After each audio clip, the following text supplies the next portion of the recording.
What do you suggest, like what kind of diet and how do we keep ourselves hydrated?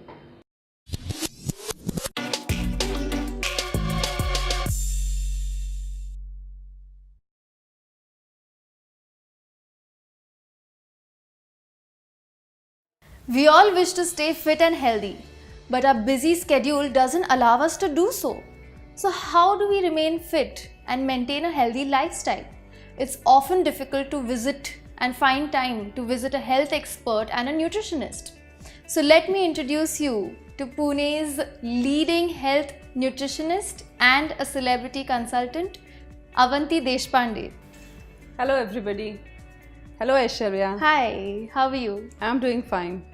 So I would want to ask you something about myself.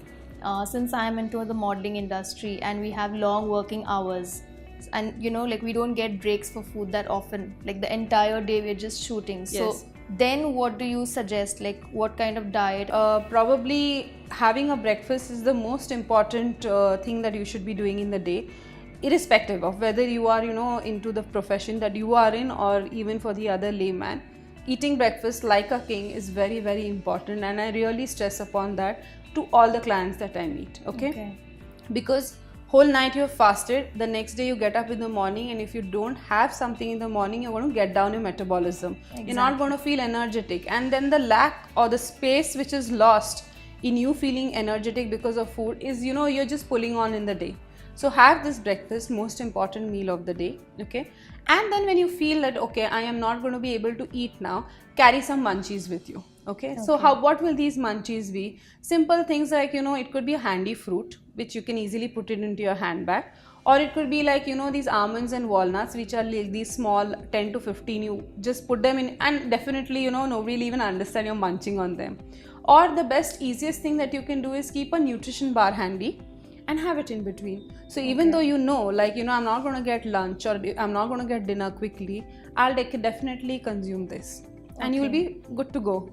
Okay, that's really helpful. And plus, even the people who are not into this profession can also follow this. Yes. Because, like everyone wants to be in a nice Yes. shape. So this diet is Definitely universally applied for everyone who is interested in being healthy and fit. Yes. Okay, so I would also like to ask you, a lot of people are very busy with their lifestyle and routine, and because of their work, they don't get the time.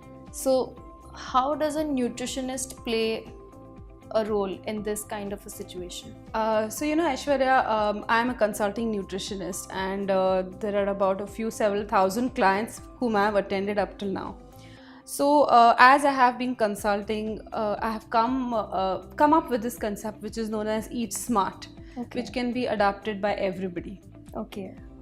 Now what is this Eat Smart? Most of the people coming to me are very busy because our work is really taking on, and it's taking on to our lifestyle. It's an integral part of it. So what does this Eat Smart exactly mean?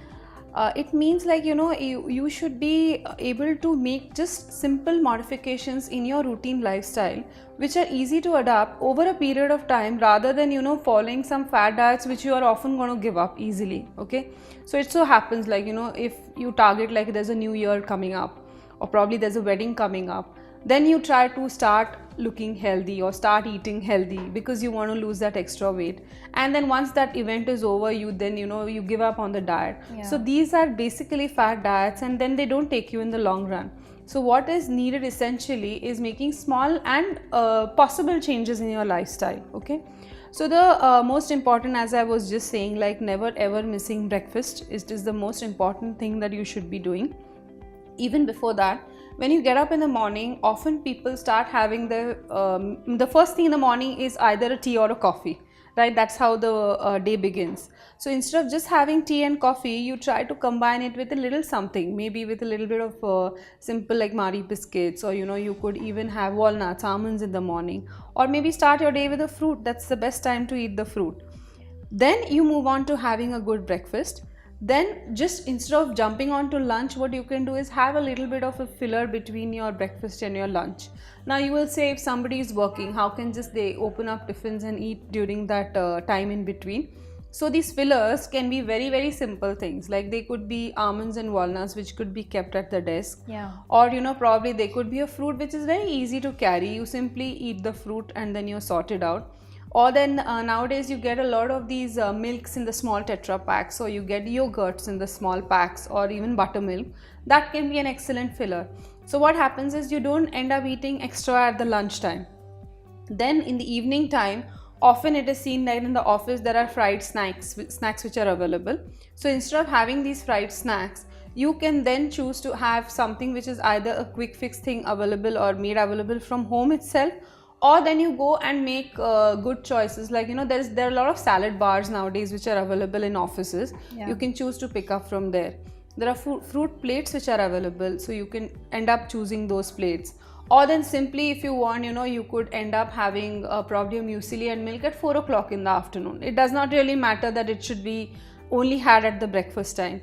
It is often better to have that at the 4 o'clock time instead of having the fried samosas which are there. And dinner, usually try to keep it a little early. Maybe it should not be the heaviest meal of the day, of course, and it should be probably 1.5 hours before you sleep. Okay, not too early also. I wouldn't say if you sleep at 11 o'clock, eat at 7 o'clock and then just stay hungry. No, if you're going to sleep at 11, eat at 7 o'clock in the evening, then see to it that you're having at least a little something before the bedtime. So then what happens is you're not starving over a long period of time. Yeah. So these are really small changes which are easy to adapt. So making these small changes makes a difference, and it's very easy a lifestyle change that can be adopted too. Okay. Well, that's really good advice. Yes.